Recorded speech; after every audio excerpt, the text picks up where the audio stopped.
back. So still I thought, well, having come all the way, I should see him.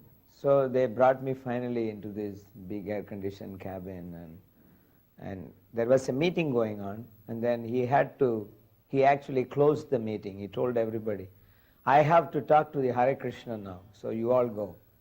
And then they all left. So I came in, I spread the book on his table and put the poster up, and then I can see that I won't have much time with this man, so I wanted to be really short. So I said, I'm sure you know about this movement, and we are having a branch here, and we don't have a land yet, and maybe we will get one. We have applied, and here is a set of books, and this is a great work. You are a Bengali, you should be proud of this, because our Guru Maharaj is also a Bengali, and he has spread Hare Krishna all around the world, and I'm sure you appreciate this service, so if you could take one life membership. And then I became silent. So he opened his drawer and took his checkbook. So then he said, what is the amount? So I said, 2,222. And he said, it's okay. So I give you a donation. You can make one life membership also. And he wrote some 10,000 something and tore the check and gave it to me. So I was very moved. I said, oh, thank you very much. This is a very nice gesture of you. So then he said, sit down. I want to tell you, I didn't do this convinced by your preaching. So I said, oh, well, I didn't think I convinced you either, but anyway, this is very nice contribution. So he said, but listen, sit down, I want to tell you something. He said, my father Ganguly, he was a classmate of your founder Acharya. Then he said that every day he came to our house and he played chess with my father before going to the college, to the school, Matilal Free School. So he said Prabhupada will come with in the bike with his little tiffin for the lunch, and they will play chess, Mr. Ganguly and Abhay. And if Ganguly gets defeated, then he will have to feed Prabhupada with his lunch. If Prabhupada is defeated, then it's the other way, so he will take. And almost every day, Prabhupada defeated him. And then Ganguly was taking his lunch. This also means that he gave his lunch to him. So it's like you conquer the other person's lunch. That's the stake for the chess play. So he said that this was the childhood times of my father. He said then he became a Sanskrit scholar, his father, and he was teaching in the local university, Ravindra Bharati there. And he used to always speak about, that this founder of Hare Krishna movement, that's Maharaj, was my classmate, and he was coming every day, and he will tell about a childhood Leela with him. And how Abhay always told him that later on when he does something, he would take his help. That you should help me later on when I do something. And then he always said, what is that something? He said, later on I will be doing something, then I need your help. But there was no more explanation this. What was this something that he was going to do? So then he grows up, he becomes a Sanskrit PhD, becomes a professor, he gets married, and he has children. And then he comes to know that the same Abhay Babu has become a Bhaktivedanta Swami, and he went to New York and so on and so forth. And it's a local center in Albert Road, so he has gone there a few times. And then they were saying that Prabhupada was coming to visit. So at this time, the junior Ganguly, he is now in high school, so he comes with his mother to see Prabhupada. Continuously 2-3 days he has come, and there is Guru Puja and there is class, and then in the class Prabhupada looks around and then looks at him because he looks just like his father. So he says, Apnar naam ki? Kutay te kya asichin? So then he says, I am Ganguly, I am son of such Ganguly. He said, oh, where is he? He didn't come? You tell him, I want to see him. So the mother and son, they come back, and then the son told the father that Maharaj wants to see you. So his father says, how can I go and see him? He is the guru of the world, and here I am, I'm a Griha Medi and this, that. And so the son says, but he wants to see you. Tomorrow he's going to ask us, why didn't you bring your father? Then he said, well, you tell him that I am sick. So he didn't want to go because he's feeling shy. He's feeling too small and shy. He is, world guru. He's got all foreigners sitting at his feet. And so then they come back, and then before starting the class, Prabhupada looks at him and he said, your father didn't come? Then he says, well, he's feeling sick. Oh, he's sick. Okay, I'll come and see him. So then after the class they went back home and they told him that he said he will come. He said, how he will come to our house, like that. Next day morning, Prabhupada goes for morning walk, and instead of going to Victoria, from Park Street, suddenly he turns his route. He turns right, he takes one gully and another gully and another gully, and all the devotees are following him. They think, where is he going? Where Prabhupada is seriously chanting and walking, and after going few gullies, he comes to this man's house. He rings the bell. So the son comes down. He is getting ready to go to school, and he comes down with the uniform, and he sees, Prabhupada with all his disciples in front of his house. Already the whole road is gathering because of this thing, and it's a huge crowd in front of his house. And Prabhupada just walks up, and a couple of devotees went in. It's a small staircase, so he goes to the house, and then he knows the whole house, so he goes straight to the bedroom, and there is this man laying down. He's not sick, he's just laying down. He's old. I mean, he's 1 year elder than Prabhupada, so he's quite old. And, family life and conditioned soul, so he's more tired and broken up and like that. So Prabhupada goes and sits next to him, and he said, and pokes him on his side with his hand like this, like friends do. He said, hey, you didn't come to see me, in Bengali. And then he lifts his eyes and he sees, suddenly he's completely shocked that all the Hare Krishna devotees are in his house. Then he tells his wife, please bring something for him. And then they go on talking, and Prabhupada says that, see, my disciples, they have to learn Sanskrit. So I told you, you should help me. So you should come and teach them Sanskrit. It will be very good. And he said, you can travel around the world with me and you teach them Sanskrit. So why don't you do that? So he says, Swamiji, I am retired and I am very old and I don't have any spiritual energy. No, you have the spark. It is the same spark like in me. It's the same spiritual spark in you. So you should, now he speaks in English so that everybody else understands. Then he says, no, you should join this movement. This is very important. And then he says, Bharata Bhumite Manusha Janma Hoila Joy. So you should perfect your life. And better late than never. And then he takes little rasgulla and drinks water. And then, like old days, he takes this man's chadar and wipes his hand in it. And then he pats him on his back. Then he said, you should come. I will take you. You should come. And then Prabhupada gets up and then, he tells his followers that I used to sit here and, we come in the morning from here. We took that road to go to the school. And he said he was a very intelligent student. He used to score more than me and all that. And then they come down. And Prabhupada continues to go to Victoria Memorial, and then he came back. And that afternoon around 3 o'clock, Junior Ganguly said that around 3 o'clock when he came back from the school, the father asked for some water. Then he just leaned back and then he said that Bhaktivedanta Swami will take me. And he closed his eyes. That was it. It's amazing. That day was his departure. Or maybe by seeing Prabhupada, he got so excited. When you become so happy also, your heart stops.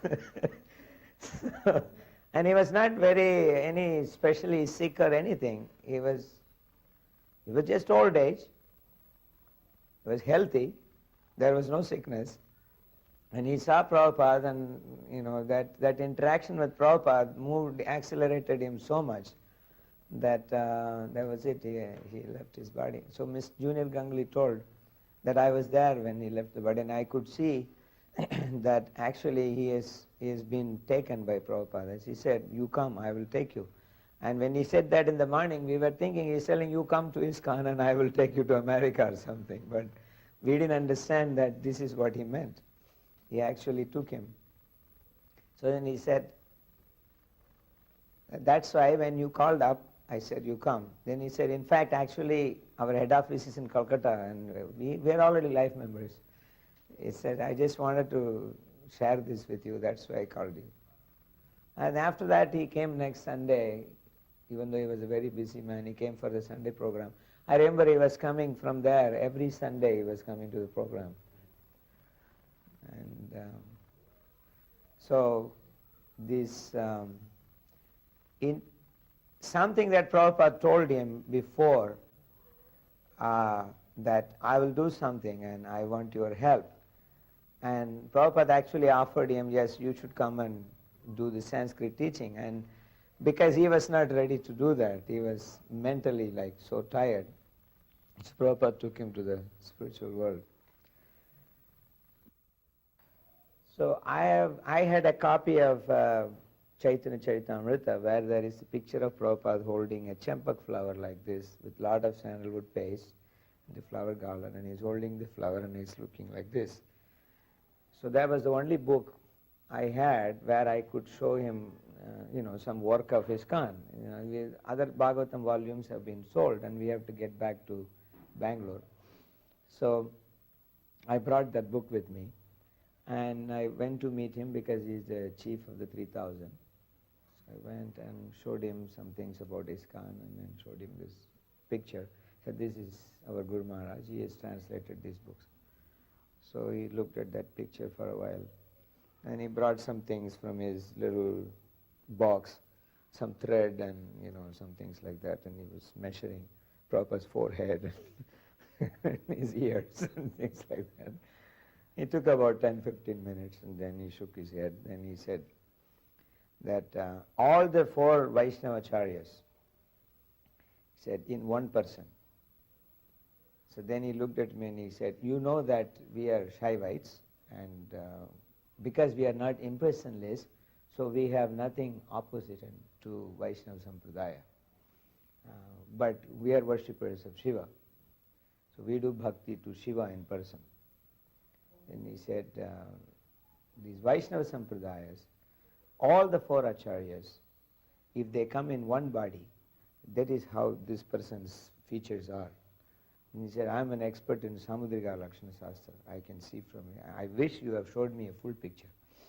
So then I had a picture that I was worshipping. So I took that picture out and I showed him. Then he again went on and he has his lens. And he did another study. Then he said that I was not wrong. He said, "They are all working through this person." Then he said, "You are very fortunate to be with him." Then he said that some movement like that, this is what I would like to be in my next life. So then I said, "But I thought your ultimate is go to Kailash."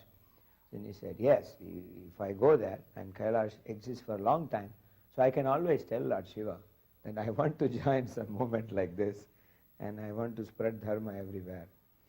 Then he was very happy and he said that, "You please give this book to me. I want to keep this. Because this has given me the highest experience of studying a person's feature. So I want to keep this book with me." So I gave it to him as complimentary copy. Another time I remember, same thing happened with a dance expert in Madras. And that time we had this Fairchild movie thing, and it showed Prabhupada speaking. So we used to turn that thing around and throw it on the wall. And there's a lot of dance students there, and his name is Dhananjay. He's a very good dancer himself, his wife. So he looked at it and then he said, "Can you replay this for me?" So I was replaying, and again he wanted it to be replayed. And then he was explaining Prabhupada's class in terms of Bharatanatyam to his students. And it was a very intense class. Prabhupada was speaking about how the power of devotion and the chanting of the holy name, if somebody is chanting the name, he has already performed all the sacrifices and tapas, everything in his previous life. And Prabhupada was very intense speaking in that. His face was changing, his moods were changing like every 2 minutes. And he was sometimes like very jubilant, sometimes like frustrated that people are not taking to it, and it was like a dance program, except that he was not moving his limbs, and he was making mudras while he was speaking, hand like this. So he would stop, and then he would say, see, and then he was quoting from the Nritya Shastra of Bharat, and saying that these are the different ecstasies that we are learning in theory. And you see, and he said that in 28 minutes, he said this gentleman went through all that. And then we played it again, and he went again explaining that. I took notes of that. And later when I compared with Nectar of Devotion, it was like, 3-4 subheadings of the Nectar of Devotion, all experienced by Prabhupada in explaining philosophy of just chanting the holy name. It was not Rasa Leela, or it was not intimate pastime, or it was nothing of that sort. It was simply about how one should take to the chanting of the holy name and what happens when one takes the chanting of the holy name. And it looked like preliminary preaching, but in explaining that, Prabhupada's body went through the whole ecstasy of that. So he was saying that, then when he finished that, I said, there is a famous verse in the Brahma Samhita that every word is a song, and then every movement is a dance. And this man took it so serious that in his concerts, he has that verse sung in the first. When he starts the invocation, he has that Kathaganam Gamanam Natyam verse first. And then with that, he starts the invocation. So this is how, like these are areas where people are inspired, from an Arya Samaji to a Gaudiya Maharaj. And we know how he has inspired the movement, but this is how he has inspired others. In Allahabad, when Prabhupada was there in the Kumbh Mela, one Ramanandi, a Brahmin, came to see him. During the traveling of Bullock cart, we have stayed in his house, so we invited him to come to Allahabad. He wanted to know when Prabhupada would be in India, and he was there in Allahabad, so he has come to see. It was an Ekadasi day, and the Kumbh Snan is going to be happening in next day. And that day is the first Snan, first bathing, and then second bathing is going to happen. So Prabhupada is sitting, stretching his legs under his desk like this, and his feet are like that, and he is sitting back like that. So it's Ekadasi. So Prabhupada is talking about Ekadasi. And then Prabhupada says, Ekadasi, lotus feet fried in ghee. You see, that is very good for Ekadasi. And he is closing his eyes and shaking his head like lotus seed fried in ghee. It was the best thing for Ekadasi. So somebody immediately went to arrange that just by hearing it, so running out to the market. Kumbh Mela is like filled with lakhs of people. 2 minutes later, this man arrives, this Ramanandi Tilak, which is young son, maybe 9 years old. He comes and pays obeisances, and he sits there, and he has a cloth tied up on his shoulder. And then he puts on Prabhupada's desk and he opens it. And Prabhupada looks at it and he puts his hand like this, a whole hand like that, and then eating that. And then he said, just see, there was lotus seed fried in ghee. He just said it 2 minutes before. And he said, just see, it has come. And then he looks at the Ramanandi and he said, how are you? Prabhupada used to stay in a house of a Bengali in Ferozabad, one town there in UP. It's called Gaurnitai Bhavan. It's a Bengali. They have Gaurnitai deities at home, and this man happens to be their family priest. Even though he's a Ramanandi, he did the Gaurnitai worship for them. and he lives in a village. He has his young son. So Prabhupada takes little and then gives out like that. Then he said, so you haven't taken bath in the confluence? In Hindi, he's saying, in Sangam you haven't taken bath? He said, Swamiji, I have come to take bath in Sangam. Then the next thing he does is he's got a plate, he's got a pot, and he puts the plate under Prabhupada's feet, just like this. And I was just behind Prabhupada's seat, so I could see that when he put the plate, Prabhupada just adjusted his feet on the plate, like putting his feet on his plate. And the next thing is he has got the Sangam water in his pot, and then he bathes Prabhupada's feet. And like this. And then he's chanting his mantras, and he's bathing Prabhupada's feet, and Prabhupada looking at him, big smile on his face. And during that time, it was very rare to get Prabhupada's Charanamrit. We're talking of 77, So it's like everybody it's 76 December. So everybody is just looking at it, and then so he takes the water and puts on his head and then drinks, and then he sprinkles on everybody. Then he says, your feet is the actual Sangam.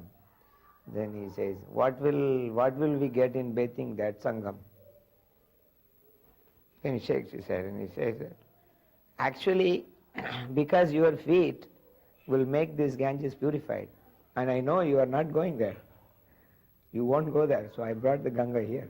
So then he said, part of it I will mix in the Ganga. And then Prabhupada is smiling like that. Then he said, give me your son. He says, I will make him Acharya. Said, so then the man says, he is yours, Swamiji. You can take him any time. And Prabhupada says, no, any time means no time. You give him now. I will make him Acharya. So then he says, Swamiji, he is just learning grammar now in Sanskrit. So to study the bhashyas, the commentaries, he must know some grammar. Once his Vyakaran is over, then I will hand him over to you. He is yours. And Prabhupada is insisting. He says, no, what grammar? You don't need grammar. You give him to me. I will make him Acharya. Now this was the fourth time Prabhupada was saying him. Then this man said, Swamiji, I am not saying no. Everything mine is yours. He said, but he is too small. He will be only a trouble for you. So just few more years, I will hand him over to you. Okay. Theek hai.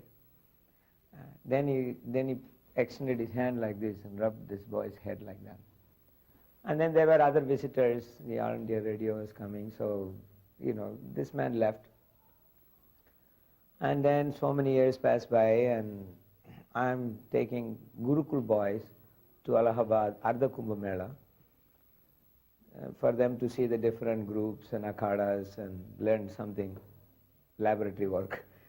So I have about 10 Gurukul boys with me, and I have heard during that time that the Ramananda Sampradaya, after so many years, they were broken into lot of sects. And especially the sadhu sect of their group was not interacting with the other groups. But that year I heard that they have elected one leader for their sampradaya, for the whole sampradaya, which was like, difficult to believe. They will never come together. They were all fighting. And now they have selected one man as the supremo of all their sect. So there was a huge Ramananda stall there, the camp. So I told the boys that you should see this, because God knows tomorrow one of you may be becoming a guru. So you should see this, how this is being done. He has united this whole sampradaya. It is very unheard of. And I heard that he's a very young sannyasi. So we will go and have his darshan. So we went to see him. And because I had South Americans and Australians, so we were given a little priority. So we go forward, and he was sitting with the heads of the different akhadas there. There was about 100 people there. They were all men with long beards and matted locks of hair, and they were all like 3 times elder than him. And this very young man sitting there on the big seat, and few people doing chamara for him. And So we went in and we paid obeisances, and one devotee, one Gurukul boy, Prem Vikas from South America, loudly chanted the Sannyas Sukta, which is a tradition to greet sannyasis. And as he started chanting, everybody just became silent. And this Maharaj, young Maharaj, was sitting there, and then he heard it. And then after he finished chanting, I heard him saying, there's no microphone or anything, and everybody is silent. And I just heard him saying, and I heard it was a poetry. He's composing a poetry straight there in Sanskrit. And that was about Prabhupada. So he's saying, the Acharya of the Hare Krishna movement, he starts like that. Then he says that if I say, like, this is the sloka he has composed, he said that if I say that neither in the past nor in the future, if I say this word, that neither in the past nor in the future there will be an Acharya equal to him, I won't be committing an offense to the founder of my line, who is Ramananda. Then he says, because Ramananda has predicted that Vishnu worship will spread around the world, and it will be done in a very easy way, and the whole world will take to it. And then he said that he has done in his commentary a prediction about this. Then he said, and as he was talking, I just realized this was that same small boy who Prabhupada just rubbed his head like this. And then he was telling him, the same person. I can hear his voice, and then I saw him moving. I said, but this is the same person. So then he finished that. That is where this slogan came from. Nacha bhuto na bhavishyati. We print in our Centennial magazine. That was his composition. Nacha bhuto na bhavishyati. Neither in the past nor in the future. So then he finished the sloka, 4 slokas on Prabhupada glorification. It ended with glorification of Jagannath. And then he called each boy separately and gave them pavitrams and all the honors that he gives to the gurus in his line. He gave them each one. You take this, you take this, like that. And then I went up. Then he said, he looked at me and he said, Atma Tattva Prabhu, you remember me?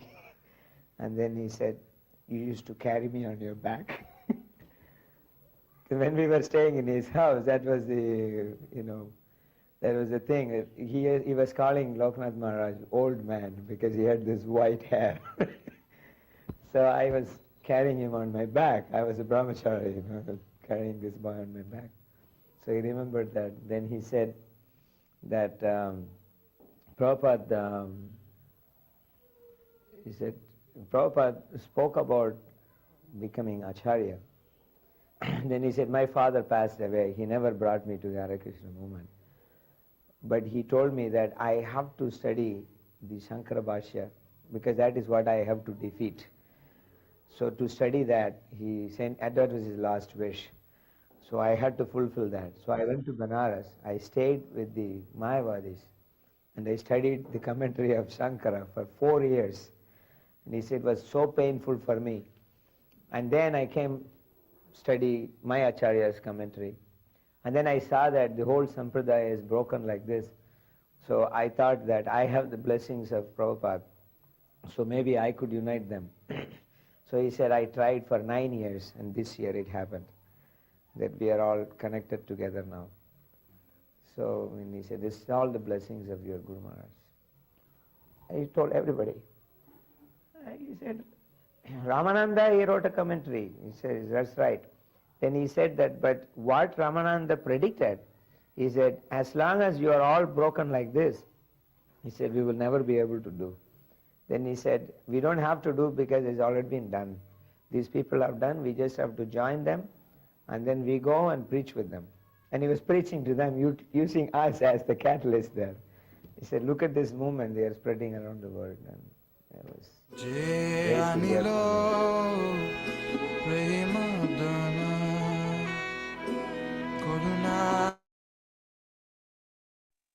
Hare Krishna. Very powerful, isn't it? Yes, very, very powerful. What is Prabhupada? We can get a little glimpse, from this. Absolutely astonishing. Yes. Now we'll see one more um, realization memories. When Krishnadas is ready, he can start now. Thank you very much. Srila Prabhupada ki jai.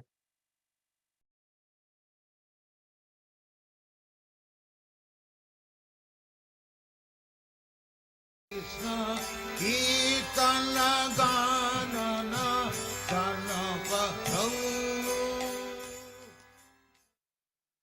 I originally began to learn Sanskrit on my own in the Montreal temple through the kindness of some Indians who used to come and take lunch with us.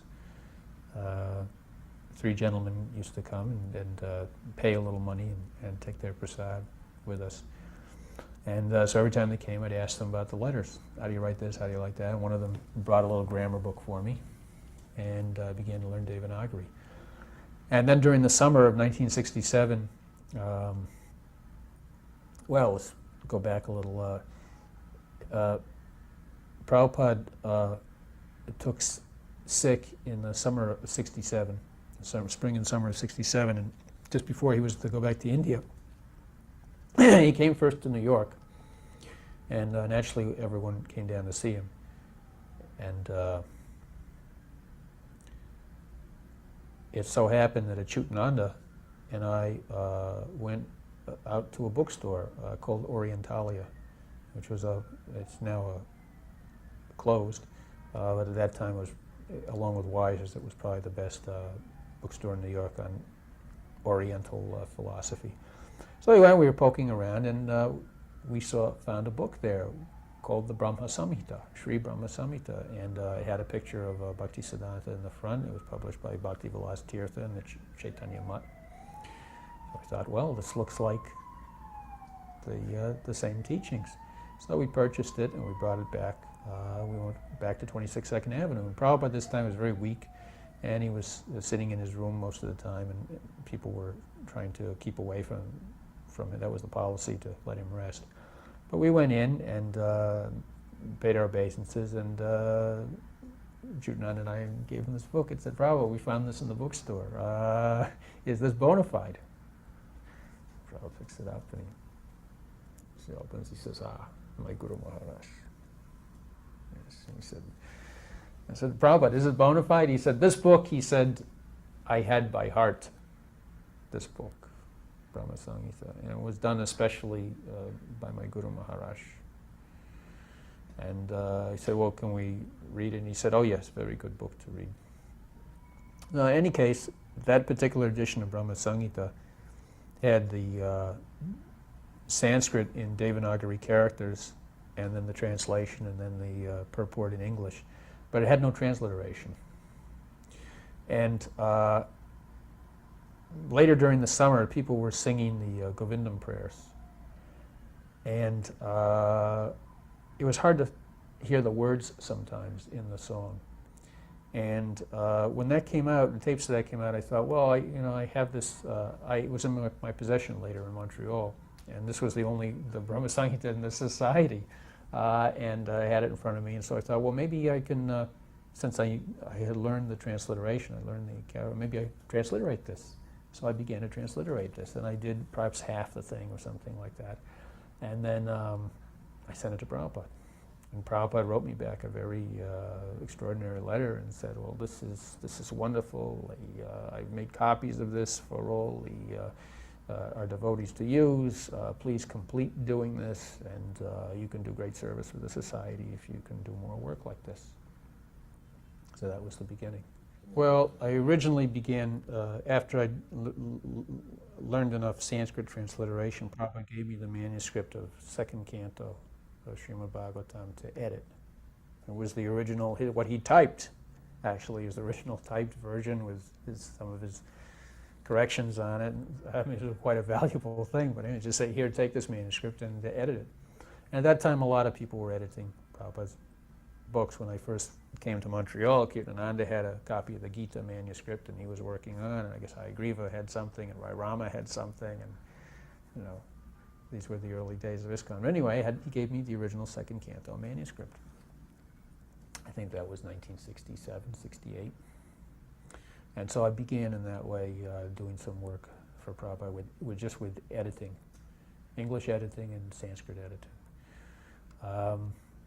And then as time went on,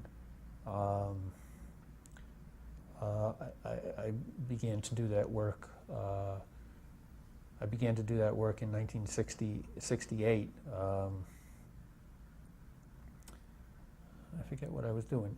Yes, I was doing, and I was doing second canto, and then I was doing third. Prabhupada began translating again. Second canto he'd done in India, and I think in some of the part of the United States, but he'd done it on his own. He typed it on himself, and he'd stopped translating for a while. And then in 1968, he began translating again, the third canto of the Bhagavatam, and he began doing it in tape form. Earlier, the Bhagavatam, he typed it out.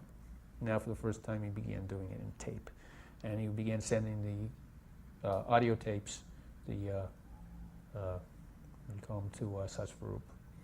And at that time, I was living with Satsvarup and Jadharani in the Boston Temple.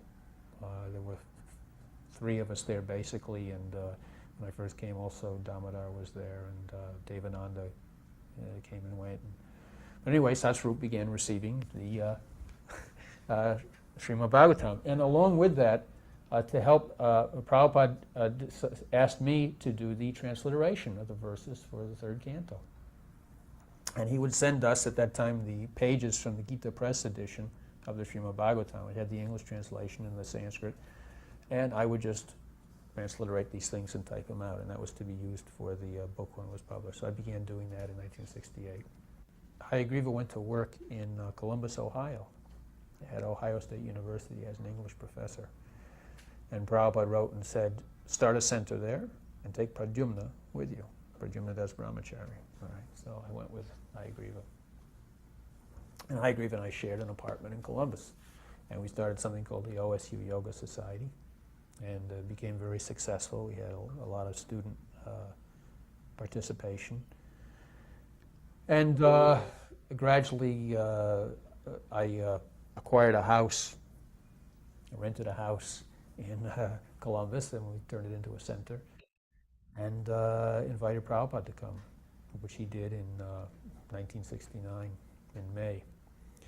And Hayagriva was quite friendly with Allen Ginsberg. In fact, Allen had come a couple of times through Columbus, and we met Allen, we went to chant with him.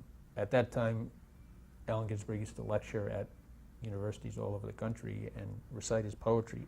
And before the poetry recitation, he'd always chant Hare Krishna for like 20 minutes or something. He'd lead a big kirtan, and then he would recite poetry. So we went along with him to Ohio Wesleyan University, Hayagriva and I and a few other people from our group, and we joined in the kirtan and everything and went riding around with him.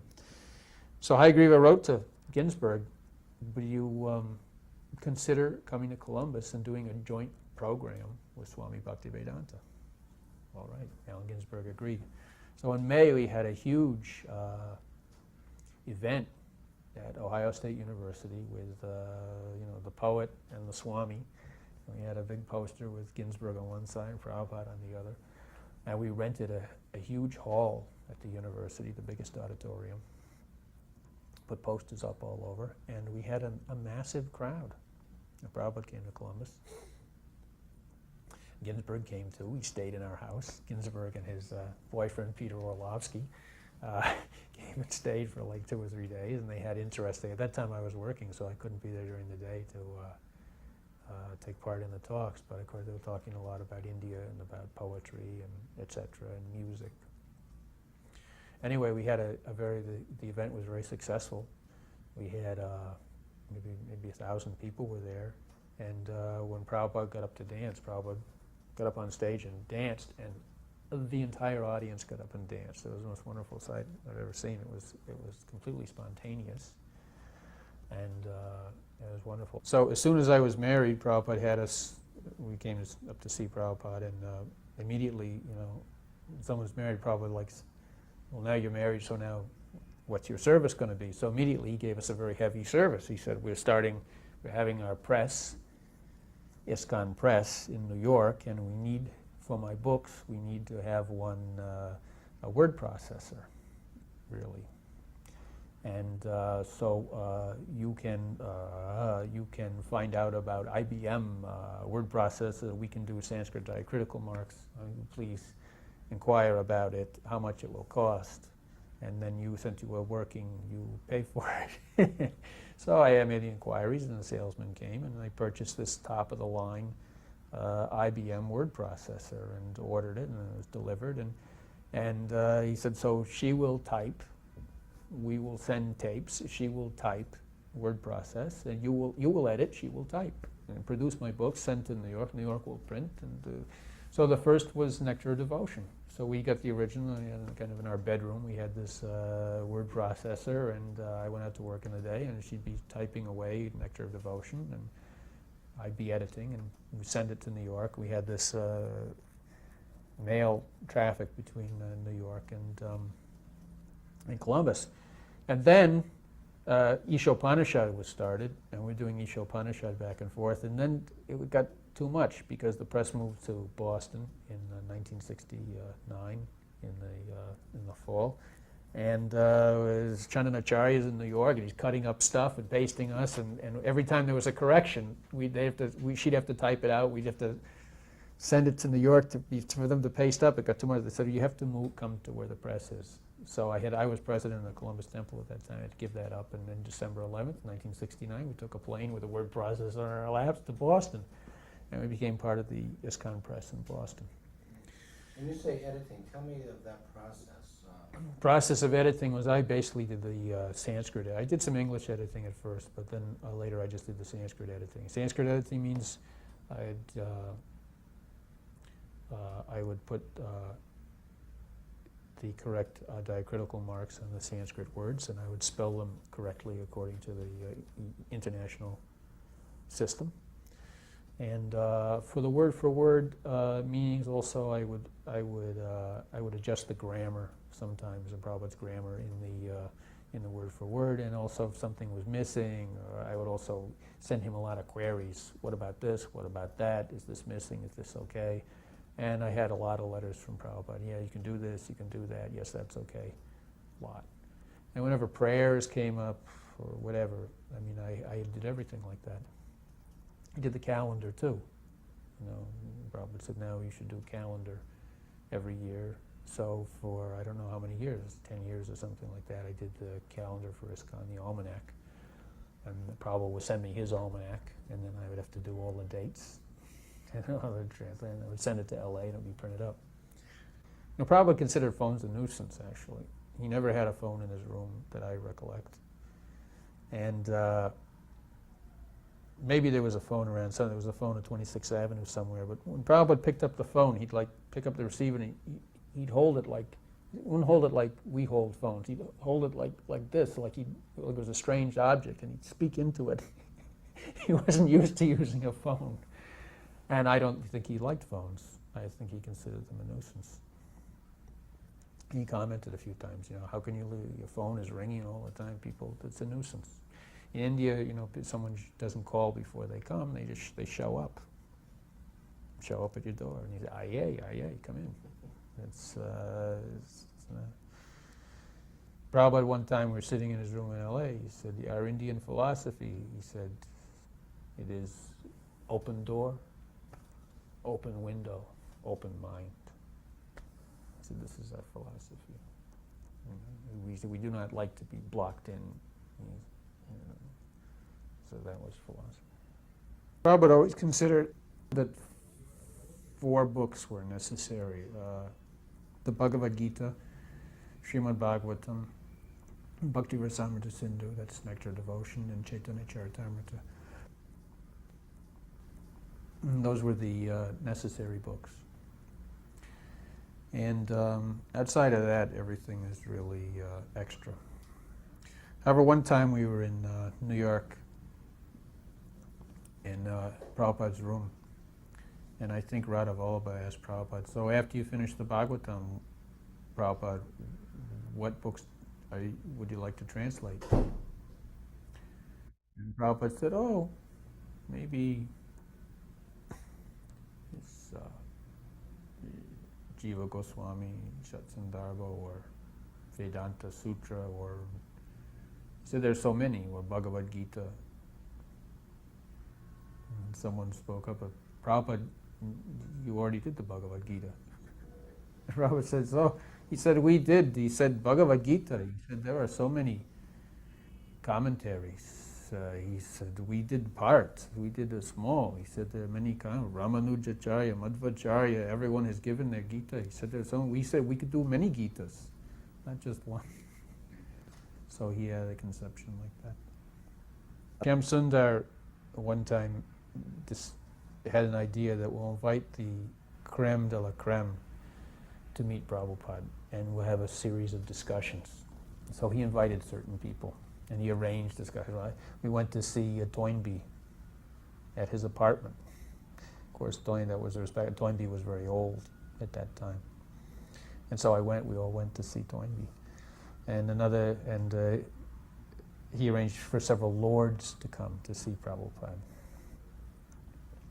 And I forget the name of the fellow, but he was one of the very prominent members of the House of Lords, a British gentleman. And so he came to Bhaktivedanta Manor. And it was basically myself and him and Prabhupada, I think, for most of the time. And sat down, Lord such and such. And Prabhupada's favorite, or he's seen most commonly, he would attack the English for eating meat, for meat eating. And he'd say, we're very... And at that time he had one kind of he decided he proposed that to start a separate society. And he would call it the Society of Sinless Men. And he said, we know with these English, he said they're very good in many respects, he said, but one thing, he said, they like to eat and meat and they like to drink. And so he said that is a problem. But he said if we can maybe convince them not to sin, and start one society for sinless men, he said, that is my idea. So this Lord came. And he was very high up in the House of Lords. He was one of the major people there. And he sat down, and he was also old, so Prabhupada greets him respectfully and greets him. And Prabhupada says, how old are you? And he says, and the Lord was slightly older than Prabhupada. And Prabhupada says, begins at once, he says, anyway, it was very funny because this Lord was also born in Calcutta. And Prabhupada says, so where are you from in England? He said, actually, I was born in Calcutta. The person says, oh, well, what street?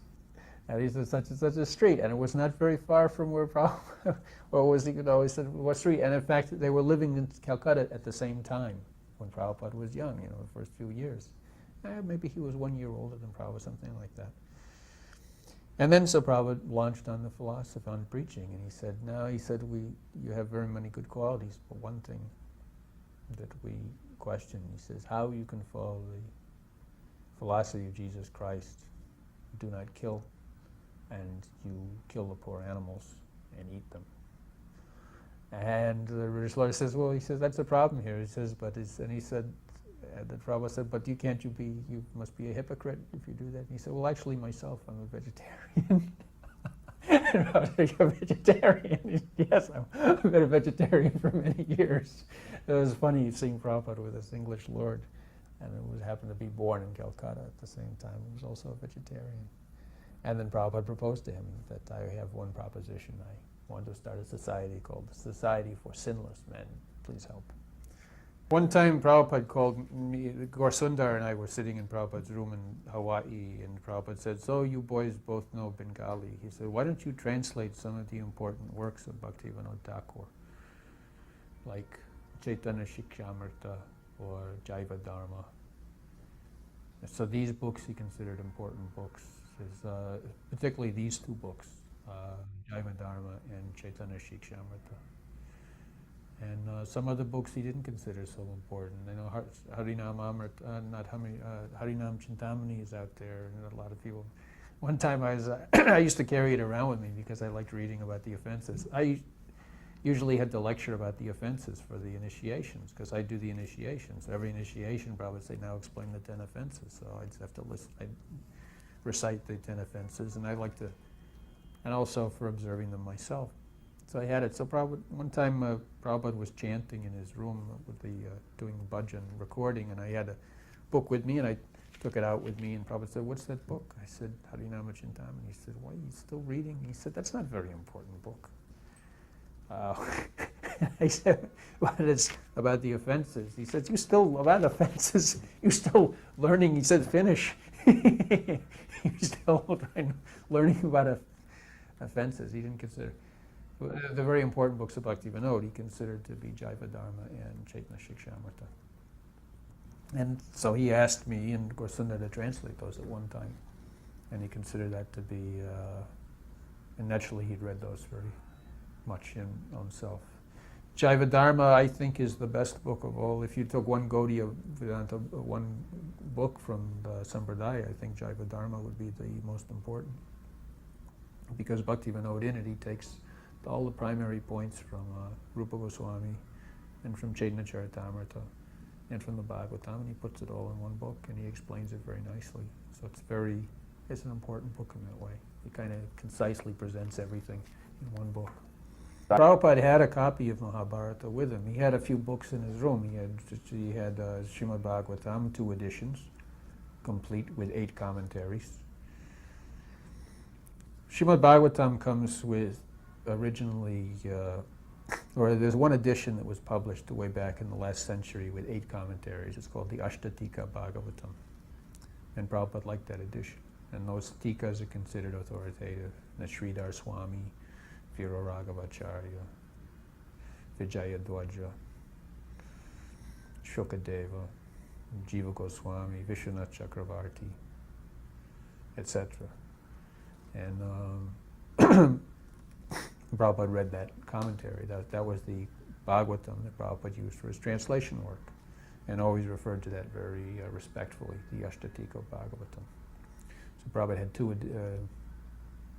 one edition of that, and one other edition with 3 commentaries, and he had the Mahabharata and the Bhakti Rasamrita Sindhu, and the original Gita published from Gaudiya Math with Vishwanath Chakravarti commentary.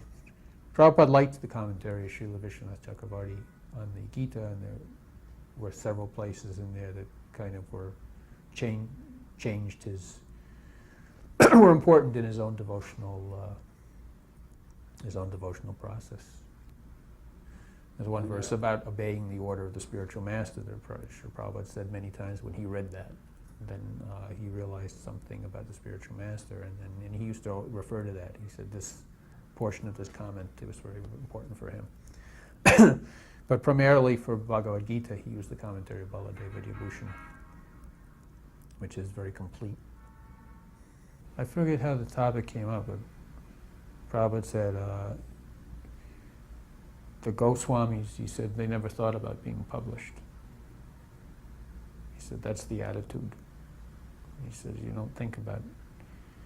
He said they never thought about wanting to be published. Kind of struck me, a shock to me, but I could see that the Goswamis, they would write a book, and if you look at all the Goswami books in the beginning, it's a line usually for my friend Sanatan Goswami. Rupa would write it. Sanatan would write for my friends, and afterwards they became copied. They were sent to Bengal to be copied, and that was the way books were published in those days. But in the beginning, they were just, they were written for the pleasure, actually, of a few friends. He said he said the Goswami thing. He said that's the Goswami ideal, is they're not, that I'm an author, that I've been published. They weren't thinking in that way at all. I remember when there was this group in LA that was interested in the gopis and things. And I'd just come from Udupi, where I'd been studying a lot the Bhagavad Gita, and so I was with Prabhupada, and I mentioned to Prabhupada that some people had said to me in LA that this Gita with Krishna and Arjuna, that's lower, and that they have no taste in that. We're interested in the gopi things. We're interested in Krishna and the gopi. After all, that's the highest, that's the thing we're after. The Gita is kind of like, and I thought that was a very disrespectful attitude, so I mentioned it to Prabhupada. And Prabhupada says, who says this? Bring them here. Who is it? What are the names?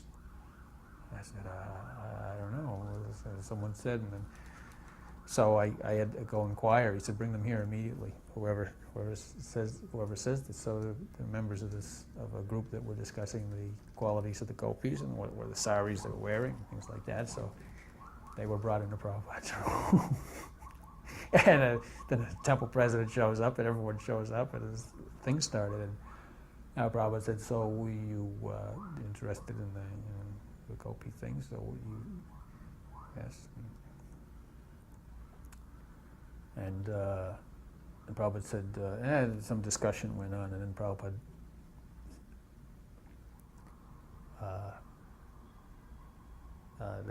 someone said, "Well, isn't it better to isn't it true that in Goloka Vrindavan the position of the gopi is the highest? The gopis are the higher. They're higher than like a cow, for instance, or a blade of grass. The gopis is the highest." And Prabhupada said, no difference. No difference. Probably between the gopi and the cow, and the blade. No difference. For you, no difference. And it was like a lightning bolt. He was just absolutely adamant, absolutely fierce. For you, no difference. And philosophically, of course, from the very high platform, when you're actually have the perception of what is transcendental, you may make distinctions. When from the material platform, you can make no distinction about the transcendental realm. It has to be, you can make no distinction whatsoever. You do make a distinction, you make it on a material basis, not a spiritual. So for you, if you make a distinction, you're off the track, way off the track. It means you've deviated, you're off the road. Make no distinction up to a point. And that point is when you actually have some revelation on your own. So Prabhupada was very, when questions came at that level from people who are not at the right level, he got very angry about it on a number of occasions. Prabhupada said one time, there's a story about Prabhupada and his Guru Maharaj. One time there was a lecture in Bombay and Guru Maharaj was speaking. And Prabhupada said, we were in the audience, and I'm sitting next to an old gentleman.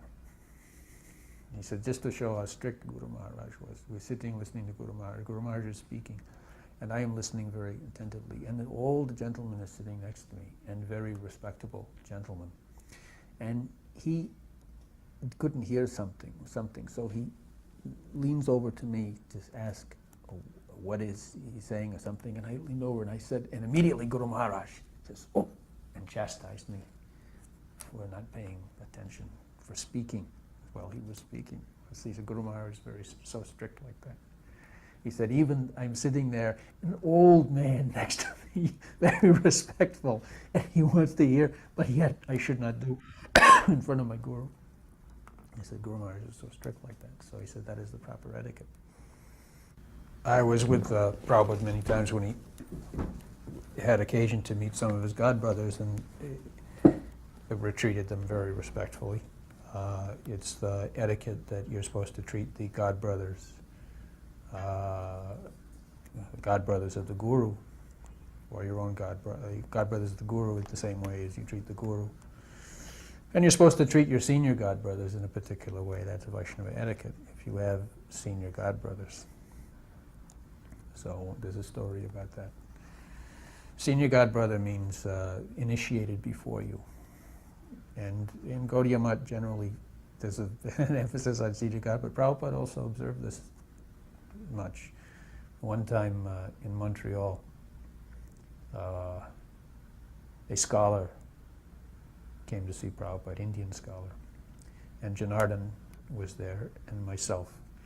And I was always very eager to hear from Prabhupada, so I went up front. I mean, it was only Prabhupada sitting, and we were sitting there, but I kind of edged forward close because I wanted to catch every word. And I was a little ahead of Janardhan. And Janardhan was actually not only older in age to me, but he had been initiated before me. He was initiated in the first initiation, which took place, the first initiation Prabhupada did in New York. And Prabhupada immediately looked, he said, he said, he is your dada. He is your elder brother. he said, you should not sit in front of him. Not that I was in front of him, but I was ahead of him a little, closer to Prabhupada. He said, you should move back. He is senior to you, he's senior godbrother. This is the etiquette. He said, just like my godbrother, he said, Tirtha Maharaj, he used to be called Kunjada.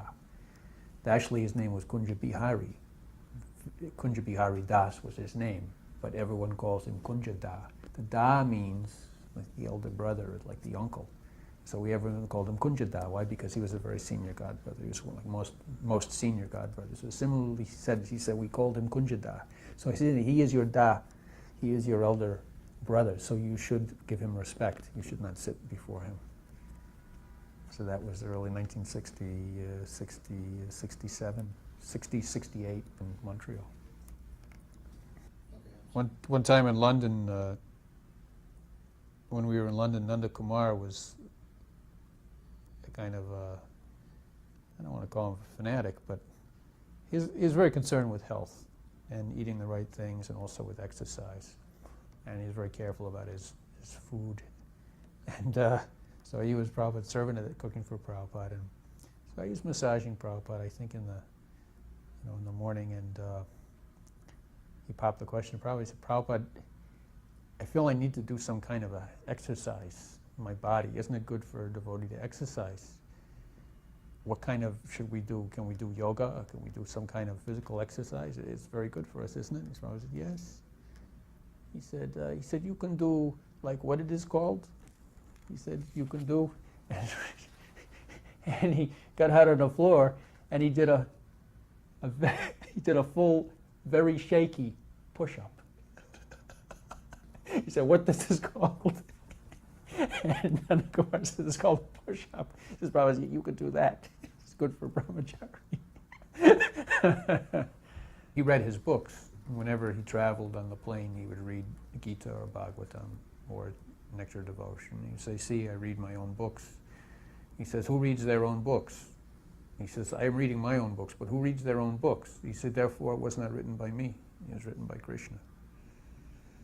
Every plane trip, he'd have a Bhagavatam. His secretary would have a Bhagavatam. He'd say, where's the book? And he'd open the book, and he'd be reading the book and thinking and reading and chanting and thinking.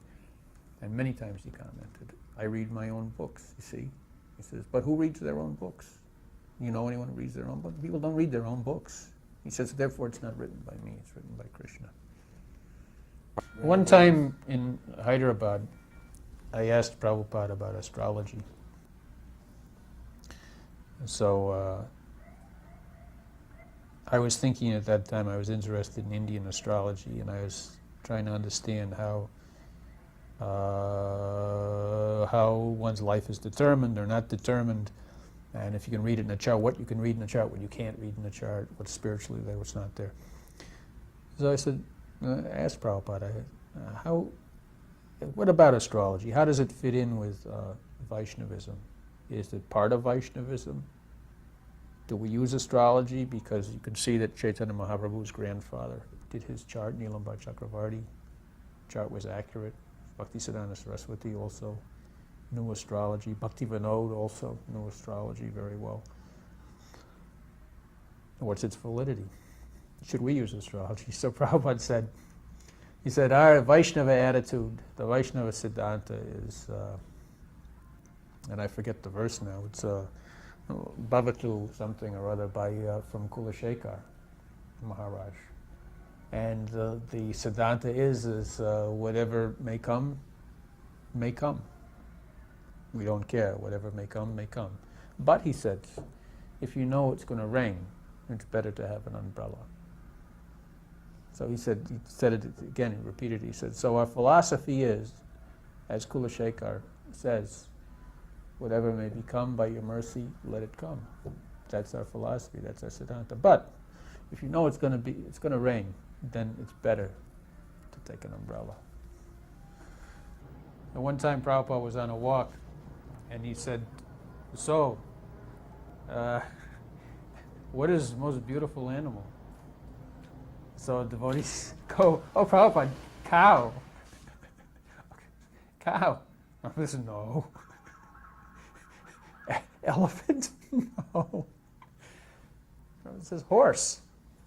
Its horse is the most beautiful animal. Devotees go, a horse. So of course the horse is the most beautiful animal. Cow is not beautiful. Cow may be sacred, but cow is not beautiful. Horse is the most beautiful animal. I remember one time in 1968, Prabhupada had just finished a program at the Montreal Temple, and he was living in an apartment a couple blocks away. So he went out with his secretary, Gorsundar, and Vamandev accompanied him, carrying something, and I also went along. So we're walking along the sidewalk, and as soon as we were on the sidewalk, walking down Park Avenue, Vamandev says to Prabhupada, "Oh, so Prabhupada, that was such a great kirtan. I enjoyed it so much." Prabhupada immediately turned to him and said, "Kirtan is not for you to enjoy. It is for Krishna's pleasure. If you enjoy, then that is not kirtan." So it's a little different understanding that you chant for the pleasure of Krishna. You don't chant for your own pleasure. If you chant for your own pleasure, you're actually not doing the kirtan. You're doing what some call the Maya kirtan, not Krishna kirtan. Krishna kirtan is praising for his pleasure. One time I had to go out to invite some people to come see Prabhupada. Prabhupada decided to have a Mahotsava in Mayapur. And I went to invite some people to come. And then I came back and Prabhupada said, "So what are the results? Who can come?" And I said, "Oh, it was such and such." I gave him the report. And then I had gone to one place and I commented to Prabhupada, "It's so nice there. It's so nice, so clean, so neat and clean. It's such a nice place." He said, "Yes." He says, it is very, they keep it very nice, very neat and clean, but such dirty hearts." So different emphasis. When Prabhupada asked me about the Bhagavatam, called me, he was getting a massage, and called me up and asked me, he said, "So in my absence, you can complete the Srimad Bhagavatam?" I said, "Yes, Prabhupada, I try to do that." "Yes." I said, "Okay, good." And I said, "And if I have questions, I could ask Sridhar Maharaj." He said, "Yes." He said, "He is the man. You can ask questions." "Yes, that's okay. That's good." And I mentioned someone else too, I think.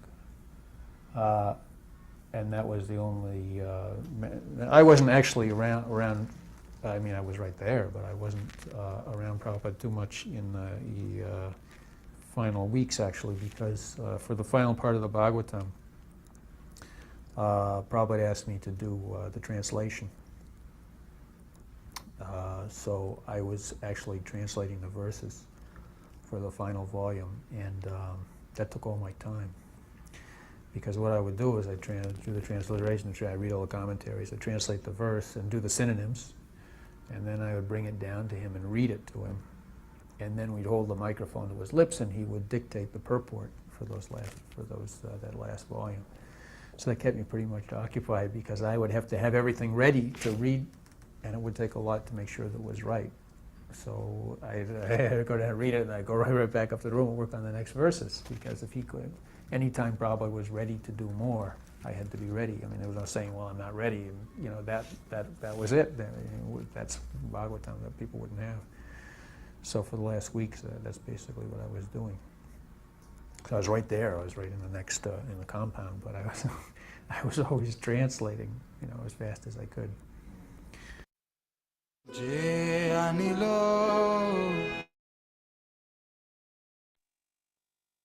Hare Krishna. Jai Srila Prabhupada ki Jai. Hare Krishna.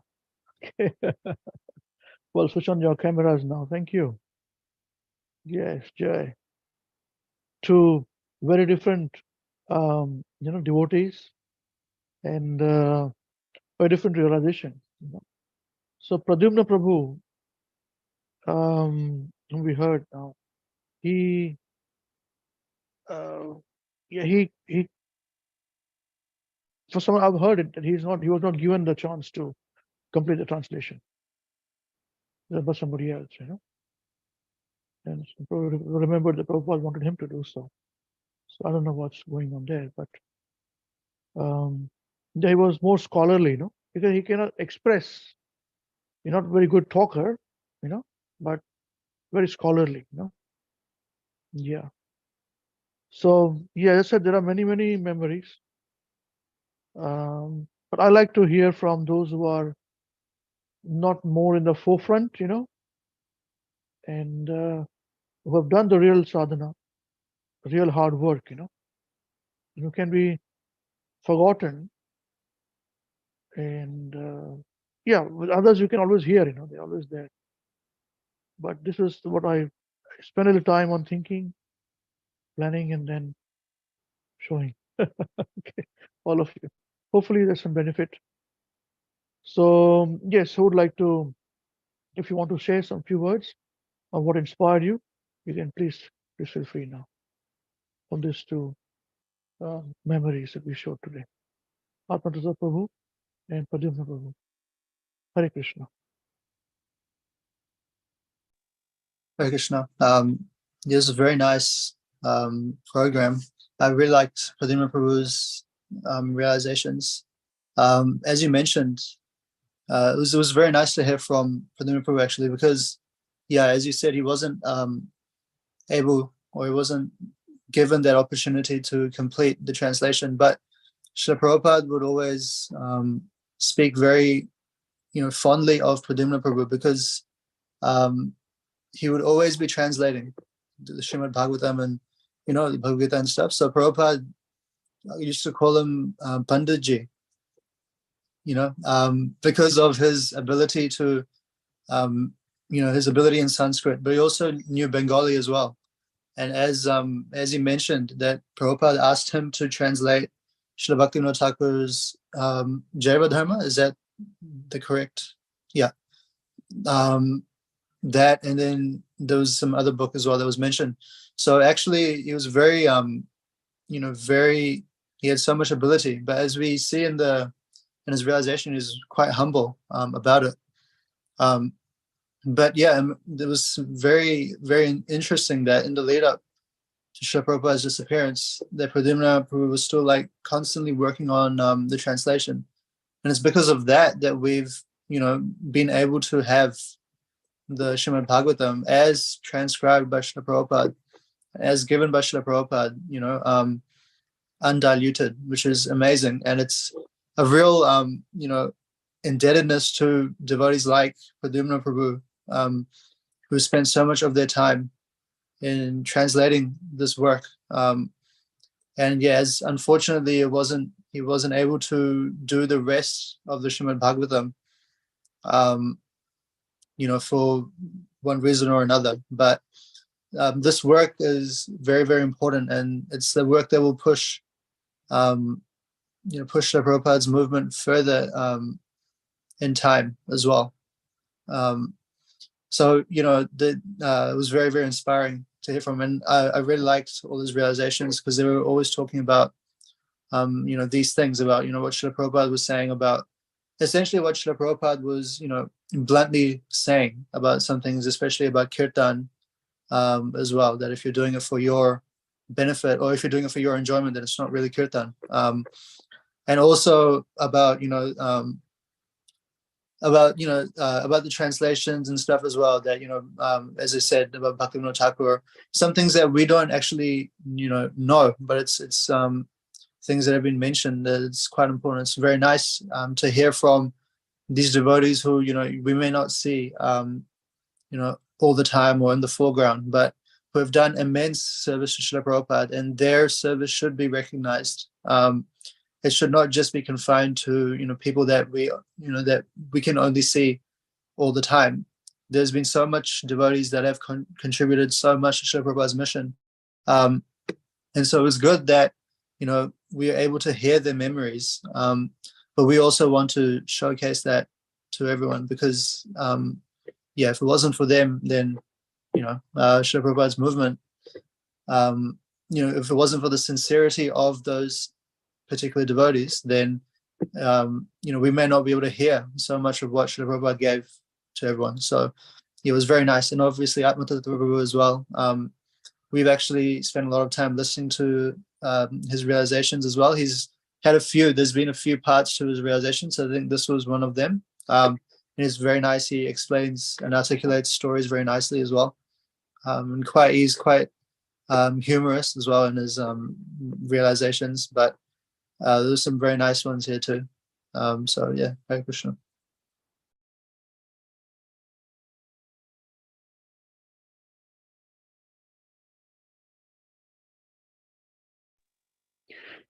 Yes, Hare Krishna. Yes, Krishnadas, that's true. In fact, it's not that we won't, actually, we will not see them at all. We won't see them at all.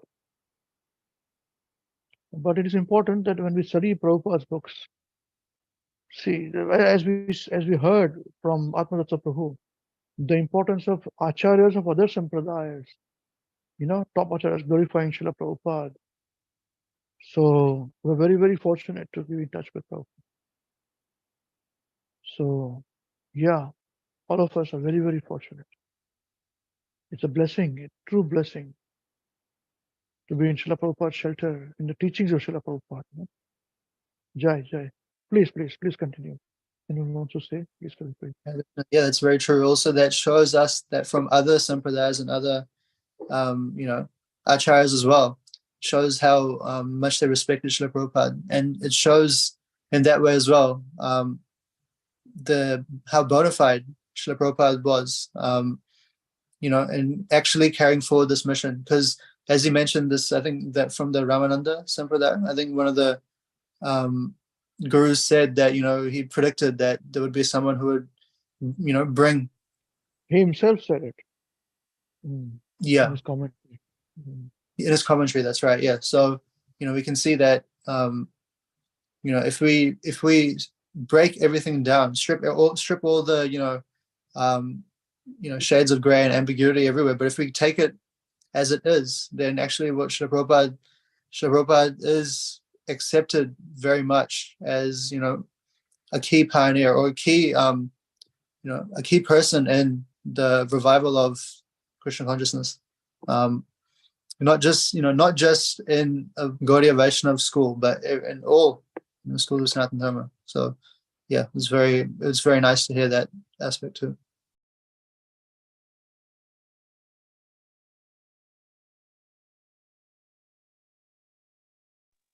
Jai, Jai. Thank you. Yes, others, please join in now. Hare Krishna.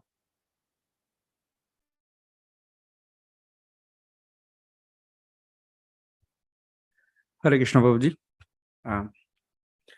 Thank you for showing these wonderful programs where we get to hear about the memories of Srila Prabhupada by the devotees. The first hand, it seems like it's very much like heaps of points. Like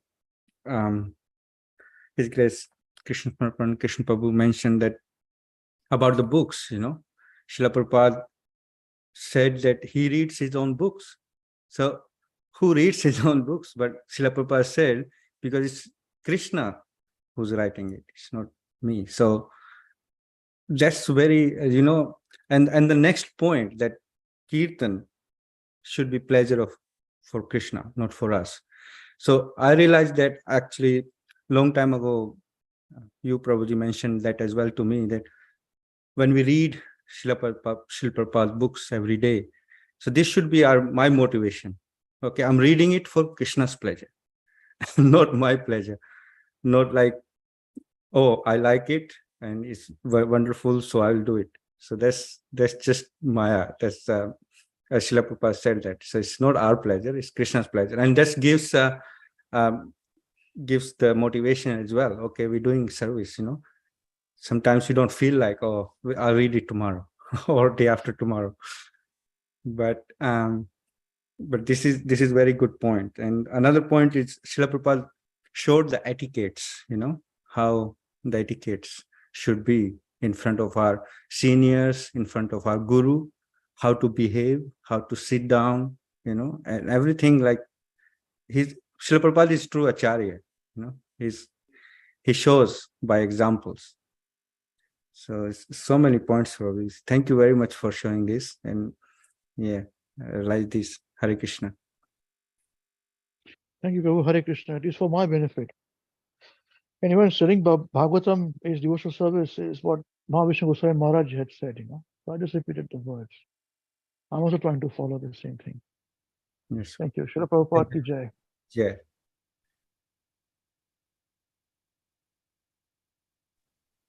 Hare Krishna Prabhuji. Thank you so much for arranging such a nice lecture, and it was really nectarian to hear. I also, I also resonate with the teachings that Sanjeev Prabhu and Krishna Samartha and Krishnadas Prabhu also mentioned in their realizations. Other than that, I think one point that really stuck for me was that when a group mentioned that they were really interested in Krishna's dealings with the gopis as opposed to Bhagavad Gita. And to that, Prabhupada said that for you, there is no difference. There may be a difference at a later stage, but for you, there is no difference. And the Prabhuji also mentioned that that Prabhupada really got angry when people asked questions beyond their level. So, which is also what we, the same thing that we discussed in the last lecture as well, that we should stay within our limits. We should try to expand the limits, but stay within those limits. And I was thinking the same thing, that Prabhupada mentioned the same thing, that you should only stay within your level and ask questions according to that. Otherwise, I could actually understand how angry Prabhupada were as narrated by Prabhuji as well. I'm forgetting the name. Atma Tattva Prabhu, and it was Pradyumna Prabhu, second one was Pradyumna. First one was Atma Tattva. Atma Tattva Prabhuji, yes. That's the first thing. And secondly, again, regarding the etiquette, as Sanjeev Prabhu also mentioned, that he said that you can't even cough in front of your Guru Maharaj. To that extent, you have to be, so vigilant and so respectful, and it really makes a lot of difference in terms of your discipline and your sincerity. It shows. And then also regarding this point about astrology, that Pradyumna Prabhu mentioned, that that whole statement made by Prabhupada was very perfect. That whatever may come, but if you know that it's going to rain, then it's better to take an umbrella.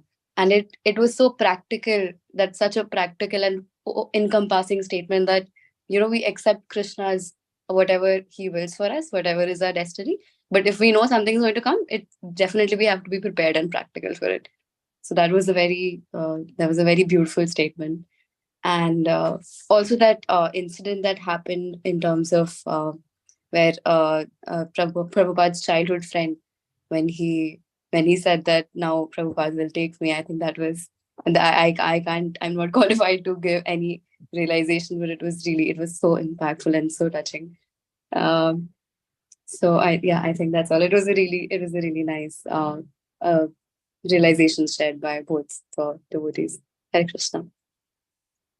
Haribol, thank you very much for that. Hare Krishna.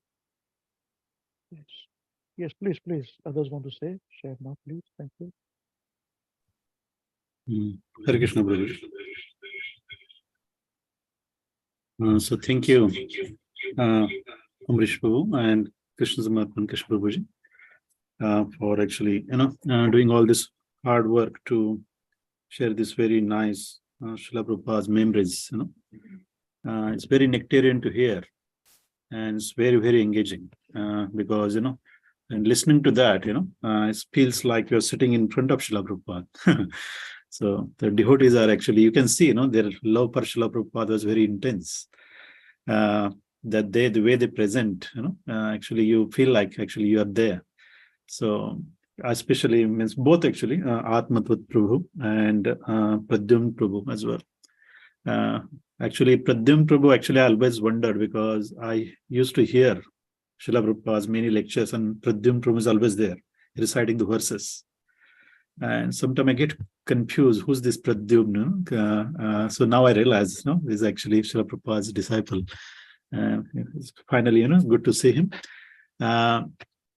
So the first one, the Atmatat Prabhu, he shared quite actually the realization about Srila Prabhupada. It's very long realization, actually, but while listening to that, actually, as Amrish Prabhu said, it gives the glimpse of Srila Prabhupada's actually real transcendental position. That when he was in Kumbh Mela, actually, he was in that camp. I think he was sitting with his legs stretched, and it was Ekadashi. And Srila Prabhupada says that, it's very good to eat that lotus flower seeds, what we call it nowadays is wakane, something, makane, yeah. So very good for the Ekadashi. And just a couple of minutes later, this Ramanandi Maharaj, I think, yeah, he walks in with the actually with the makane, So, and Srila was, here you go, I just mentioned a couple of minutes and here is coming. And Srila Prabhupada eats off his plate, and Srila Prabhupada knew actually, he's going to come and what he's going to ask and everything, the way the things actually unfold, that he knew that he didn't go and take the bath in the Sangam. He mentioned that, and actually he said, no, Prabhupada, I'm here to take a bath, and he comes with a plate and actually water from that Sangam, and he just positioned the plate under the lotus feet of Srila Prabhupada, and Srila Prabhupada knew actually, and he let him actually wash his feet and drink the Charanamrit. And as he mentioned, it was very, very rare, actually during around that time to actually have the Charanamrit of Srila Prabhupada. So it's very fortunate. And then he actually talked about his son, actually he asked him, Ramanandi Maharaj, that please give me your son, I want to make him Acharya. So that, I think, realization was very powerful. And he, Srila Prabhupada, he asked him for 4 times at the same point, and he was saying, oh, he's too small, and he's still learning Sanskrit, he still has to learn the WECAN, the grammar, and then he will hand him over. He's saying, it's everything belongs to you, Srila Prabhupada. And anytime you can have him, Srila Prabhupada goes like that. Anytime is no time. You give it to me now. So that's true. Whenever people say anytime, means there is no time. So yeah, it's very good to hear. And then later, actually, Srila Prabhupada, he convinced him, Srila Prabhupada, that he will give it to him later. And after a few years later, when Atmanand Prabhu actually went to the same place, and he was taking I think, a group of other sannyasis, or I think it's brahmacharis, probably, yeah, and showing him around, and he comes to this actually big camp, I think it was the different sects of the same Ramananda, yeah. So he was telling them a background about that, actually, broken into many sects, and there is a lot of fighting among the groups, etc. And he took him, all of them inside that main camp, and there was a small boy, sitting in a Vyasasana, and actually the rest of the followers are actually quite old, triple his age, and he was sitting there. But this was the same boy, actually, Srila Prabhupada asking him from Ramanand Maharaj, and actually Srila Prabhupada blessed him, actually tapped on his head, and Srila Prabhupada was statement, he made that he will make him Acharya, and he was Acharya, in such a small age. And later, he actually sang the glories of Srila Prabhupada, actually composed the poetries in Sanskrit, so when you hear all about that, as Amrish Prabhu mentioned, then you actually you get a glimpse of actual Srila Prabhupada's position, that how powerful and actually, how blessed Srila Prabhupada was. That because we just actually heard Srila Gurudev's lecture, where the point came, where actually Srila Gurudev actually mentioned in his lecture that whenever the pure devotee, actually of Krishna, so whatever he says, actually the point mentioned by Narad Muni, that he says that Lord protects his words, Lord make sure that his word comes true. And here's the actually means live example of Srila Prabhupada, that Srila Prabhupada said, I will make him Acharya, and he become Acharya in such a small, actually a couple of years later. So all this realization just makes our faith very stronger, in Srila Prabhupada and is Krishna as well. So yeah, very nice realization by Atma Tattva Prabhu there. And also, yeah, actually other devotees also shared, about that Ganguly family as well. It's very nice realization, Prabhuji, that Srila Prabhupada in his early age, he used to associate with this father of that gentleman, and they used to play chess and all that. So in one way, they had very affectionate relationship, and maybe served Srila Prabhupada. And Srila Prabhupada never forgot, after so many years, actually when he actually was shy to come and meet Prabhupada, Srila Prabhupada, walked himself to his place. And he spoke to him and actually asked him to actually join the movement, and teach Sanskrit. And I think he was thinking to go or something, and next day morning, as his Atma Tattva Prabhu, he said that he was very happy, after meeting Srila Prabhupada and all that, and he left his body, saying that Srila Prabhupada will take him. So that was very amazing, the faith he had, actually, and straight after that he left his body. So yeah, that's very amazing, Prabhuji, actually, means to hear. And there are many actually lot to actually learn from the actually realization from Pradyumna Prabhu as well. Devotee already mentioned. The couple of them actually really resonated with me is the actually one that actually, who reads their own book, Sanjay Prabhu already mentioned. And I think that point also came up earlier as well. That actually Srila Prabhupada mentioned that these books are actually written by Krishna, not him. And that's why he takes a lot of pleasure. And the kirtan as well, actually, very good point, that actually we always have preference, that which kirtan I like or which kirtankar I like. I enjoy that kirtan, this kirtan. So kirtan is meant to be pleasure of Krishna, not us. Very good point, actually, because Srila Prabhupada was asked this question. I remembered, actually, after hearing this, that I think one of his disciples asked Srila Prabhupada, which kirtan you like the most, Srila Prabhupada? And do you have any favorite kirtan? I think he asked first, and yes. And which one? And Srila Prabhupada says all of them. So Srila Prabhupada, actually, you see that actually Srila Prabhupada done everything for the pleasure of Krishna. Even actually when he was standing in that actually in New York, in that, what was the square? Actually standing below the tree. Tompkins Square Park, and that actually again, some reporter asked him question that why Srila Prabhupada was standing there, so many months just singing the kirtan, nobody came to you. And at that time also Srila Prabhupada replied the same, actually he said, I was not singing to gather the crowd, I was singing for the pleasure of Krishna. So that's a pure devotee. Otherwise, when we look at ourselves, actually, we are always conscious, as Guru Maharaj says that we never hanker for adoration from others, So that is a point, actually, we should do the service for pleasure of Krishna, because Guru Maharaj also said, you should do a service that I should not feel your presence. So it's very high standard, very, very high standard. To actually behave like that, and if you're not recognized, it's very hard to keep going, unless your heart is pure, it's very hard. So that's very good realization, Prabhuji, actually, Srila Prabhupada also mentioned the same. And about the same point about Goswamis, Pradyumna Prabhu mentioned about actually Goswamis, they wrote many books, but they were never concerned about publishing them.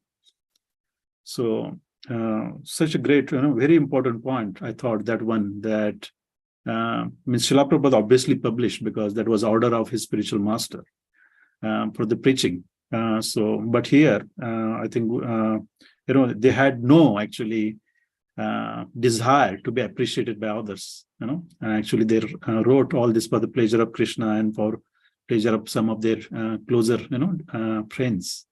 So many points, Prabhuji. Even the astrology point, actually, that came second time. I think Srila Prabhupada was asked the similar question regarding the medication. before when Amrish Prabhu, I think he showed this realization in the past, and Srila Prabhupada replied. I think Srila Prabhupada asked about the medication. No? Is it good to take a medication? And Srila Prabhupada says that he said, well, in a rainy days, it's good to have umbrella. If you really need it, you should use it. So yes, Prabhuji, a lot to share, but thank you very much, Prabhuji, and Krishna Prabhu as well. A lot to learn today. Thank you. Hare Krishna. Haribol, Hare Krishna Guru. Very nice. Also, Krishna willing, as this will progress more, will also show realizations where there are actual footages of Prabhupada. And devotees were present there at that time, they speak. So this is where this happened. That is where that happened. But I have to be a little careful. We can't show everything all, like the memories too, But yeah, I'm hoping and praying that we pick up the mood right, which all of you are doing very nicely. This is Mahavishnu Goswami Maharaj. Very nice. Thank you. Please, let's continue. Hare Krishna Prabhu. Thank you for showing us the nectarian videos of devotees. There were, of course, many points that resonated with me and shared by the devotees. There was a wonderful realization. So the one point that I picked up was the Goswami writing the many books, and not just for the pleasure of Krishna. And then they knew that know that it will going to be published or not, but that they were writing just for the pleasure of Krishna, mentioned by Pradyumna Prabhu in the lecture. Another point, of course, was also not just that, and also for their discussion amongst themselves. That is very important. So they also have something called Ishta Goshti. You will be exposed to that point a bit later on, Ishta Goshti. But that's where they would sit and discuss about Krishna and help each other. So in the books also they write and promote each other. That's it, So it's vast knowledge, but what to pick up is very important. That's why when we show this every program, Sundays, we try to measure what is needed by each level of devotees and put it across. So yes, please continue. I didn't want to stop your realization. Please continue. Hare Krishna. Just that point, about each other's helping each other. yes, and another point. Thank you, Prabhu, for clarification. And another point that was very nice that Prabhupada mentioned, that who reads one's book. Nobody reads once written. No author will going to pick up the his or her book and going to read. But I read because it is not that I am writing; it's Krishna was writing the book. And again, when previously the previous week when I was we devotees were sitting with the young devotees were sitting with Avinash Prabhu. That one point was very nice that Avinash Prabhu mentioned, and I picked up, and I've just this point also come to the Pradyumna Prabhu's realization today, that even the other Sampradaya Acharya also pay a lot of respect to Prabhupada and his work. And this was the point also mentioned by Avinash Prabhu when he was explaining some things to us when we were reading a book. And he also mentioned that, this is the beauty of Prabhupada books. He's not going to lie to you. And you can blindly trust, and that is why you can blindly trust Prabhupada's book. And he's going to write it as it is. It would not be like one step up or down, or having some other stuff or concoction. He's going to write it as it is, and you can that is why you can definitely trust Prabhupada's books and his word blindly. So that was again a very good point to ponder upon. And again, the point that the kirtan is not for our pleasure. it is for Krishna's pleasure. And definitely, as Srila Prabhu mentioned, we always have this one thing that, which kirtanya we going to like, or whose voice is more melodious, and who will going to have a lot of, sur and tal with kirtan. And I still remember when I was in Chinwara trip, we had a beautiful incident of coming across to Mridang, and some Prabhuji also taught us how to play the initial beats of Mridang. And fortunately, I just, because I also learned Kathak, so I just pick up some beats and I started playing. So the Prabhuji mentioned that, you're playing it nicely, and you can learn Mridang. So I was happy, and and as I came back again, sitting in the car, Avinash Prabhu mentioned, remember that anything, any instrument, or even the kirtan should be for the pleasure of Krishna. So that again come to the point of Pradyum's true realization that anything that you do is not for your sense gratification, and for your own praise and your own, something that somebody will going to praise me because I am playing this beautifully, this, and singing melodious kirtan, but for the pleasure of Krishna. So that is the one very subtle point that often I miss out, and often I ask this question, that where I find that I'm not doing is this particular thing, whether it is cooking or whether it is, that has been asked, the question frequently asked by me to Avinash Prabhu also. So that where I find this, that I'm not doing it for my own sense gratification. So he always says that, you have, keep this in your mind, keep this in your heart, you're going to find the way that you're not going to end up sense gratifying yourself. So yeah, yes, Prabhu, thank you so much for this realization. Okay, thank you very much, Madhu. Hare Krishna, Mother. Thank you very much. Yes, please continue. Hare Krishna, Prabhuji. Thank you very much for showing us very nice Srila Prabhupada's memories. It's as usual really very nice to hear that. And thank you, Krishna Sabha Prabhu, for your hard work, showing us editing and all.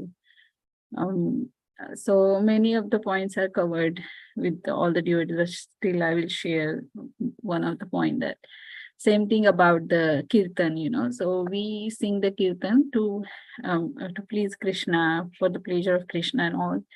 And it's really nice point Srila Prabhupada mentioned here, that usually we don't realize it, that we are sing, whenever we choose the kirtan, usually I think, yes, my voice is not good, how can I sing, I don't know the rhythm and all, what can we do, I need to practice, and then even the practice not going good this song, so I will choose another one, maybe another one, and like that, so how what was my thinking is really wrong. Then I should sing for Krishna, and then Krishna will know the bhav, even from that point, I also realized, I remember one point, usually when we used to go to a temple for Janmashtami, in the evening after our work, we getting so good, ready nicely, wear nice sari and all ornaments and everything, and we go to the temple. And I remember Mataji mentioned that one, it's not like it should not be for ourselves, that we should look beautiful and all. We should get ready for Krishna, so how it's nicely Mataji mentioned that one. So I just remember that point, it's connected to that. So everything, whatever we should do, we should think that we are doing that one for only for the Krishna's pleasure and nothing for us. So yes, thank you, Prabhuji. Hare Krishna. Hare Bol, thank you, Mother. Hare Krishna. It is very difficult, to follow this. It is very difficult. Just like we're studying, we don't publish book for people, we do it for ourselves. Kirtan is for our purification.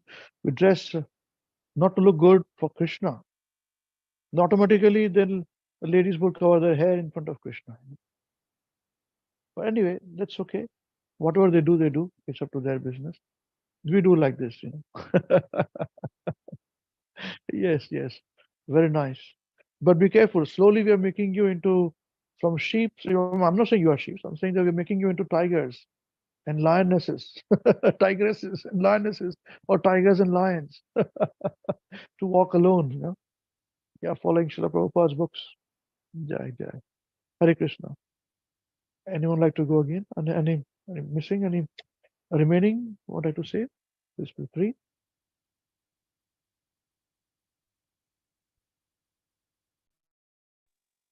Hare Krishna. Hare Krishna Ji. Thank you so much for sharing such nice realization of Srila Prabhupada.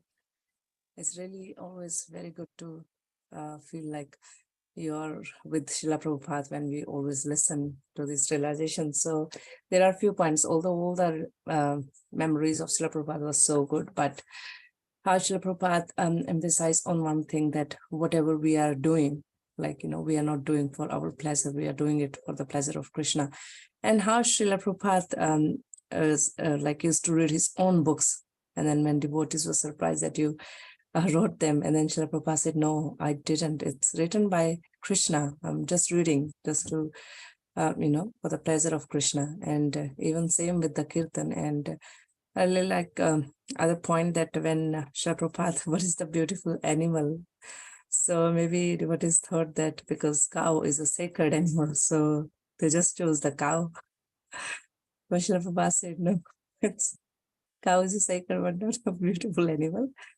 I don't know what was Srila Prabhupada's answer after that. I didn't hear. Horse. But, Horse. Okay. Horse, yes. Horse is so yes. So Srila Prabhupada always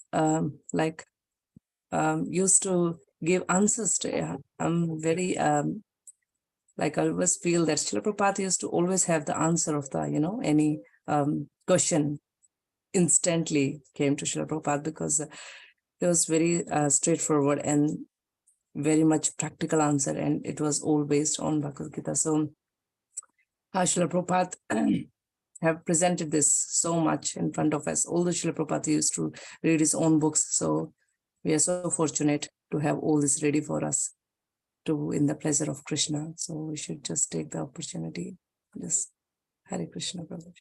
Thank you. Hare Bol. Thank you very much. Hare Krishna.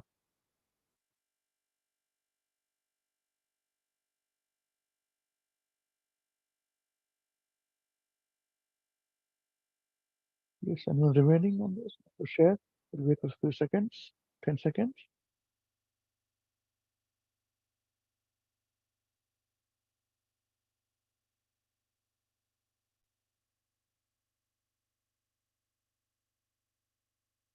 So as anyone is preparing, just wanted to let you know in the meantime, that it's very important also, just like what we study, how we study is very important. What we study is important 100%. How we study is also very important. That's what I understood from today, And what we perform devotional service, that is correct. How we perform devotional service, the how is very much important. How gives bhav, how gives bhav. It's very, very important, very, very critical. And never try to supersede your position. Never try to supersede your position. You will never be happy in superseding your position. Never. As we discussed, expand your position rather than exceed your position. That's an easy way, best way, very clever way. Yeah. Just like in dhams and all, when you go, don't go alone. And don't jump around. These are very serious things which we can go. And yeah, as in the intermediate level, devotees would then slowly, with the study, the importance of sampradaya comes in it, for the dhams and the places. So all these discussions that we have, which we hear, those discussions become very meaningful when we are in that place where things actually happened. So, but when we are in the place where it happened, the mood is to not enjoy what happened. The mood is to relish and meditate what we are doing. The same chanting that we are doing here, chanting is done there. Same studying we are doing here, studying there. Same discussions are happening here, happens there in the Dham. So it is very important that it is done very nicely. And I wish and pray that one day all of us can go, to all the places. We just take a break and just go, all of us, to different places, and we can have real nectar together, Okay, right. I've given some time for people to think. Anyone wants to say anything? Please feel free.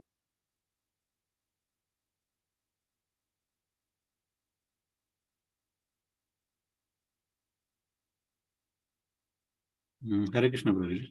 I think there's one point actually. I think I should mention it because I thought about it quite a lot. Srila Prabhupada mentioned in this realization.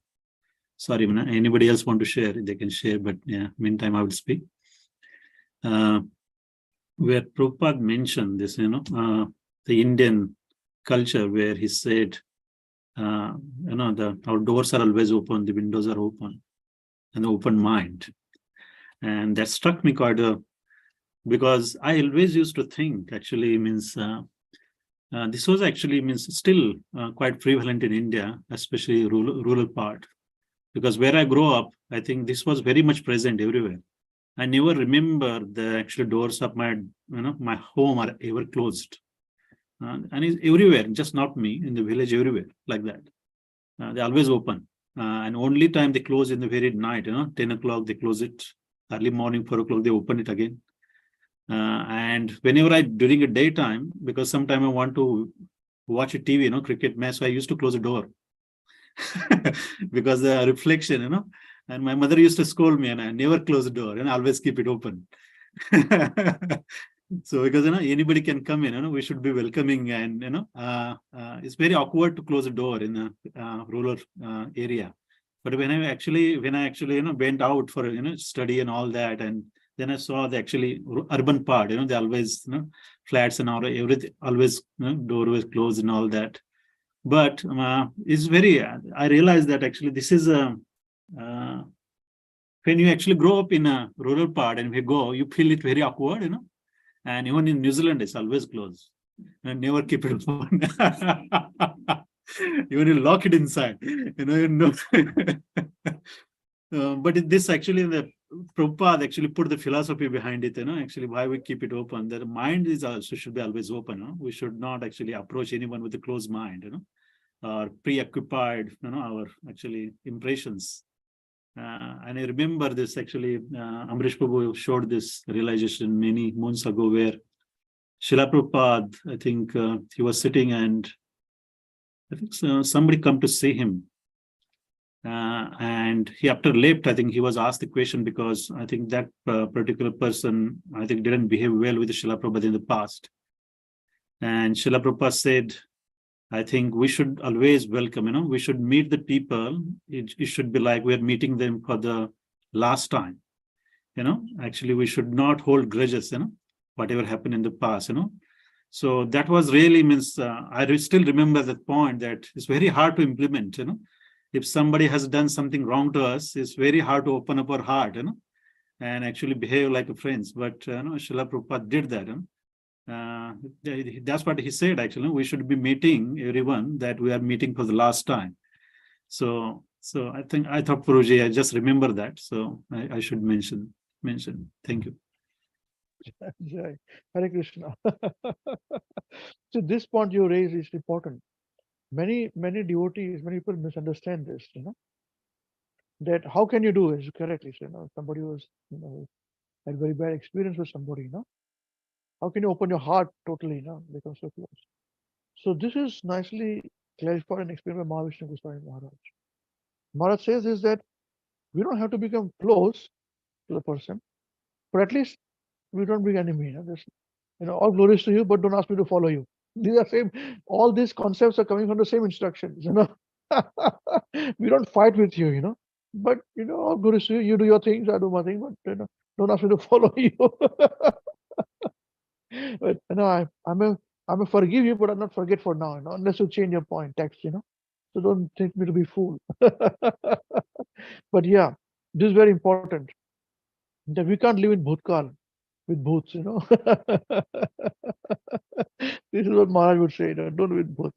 It's okay, But at the same time, doesn't feel that you should be foolish enough to be, cheated by people. I've seen that happening, but they're very particular about things.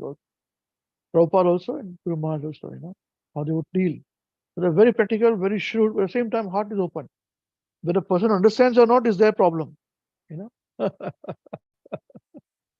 But as I say, honesty is always seen, always missed when they are not present. When honesty is in front of us, we don't value it,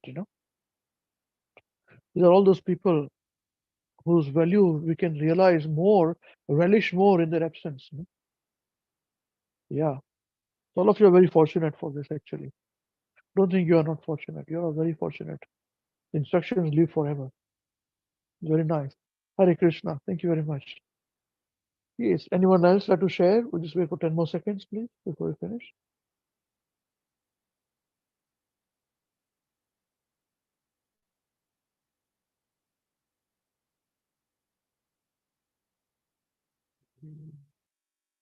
Okay. All right then. Wonderful. Thank you, Hare Krishna. So with this, we come to the conclusion of today's program, Prabhupada Memories. And a lot of us learned a lot of things from it.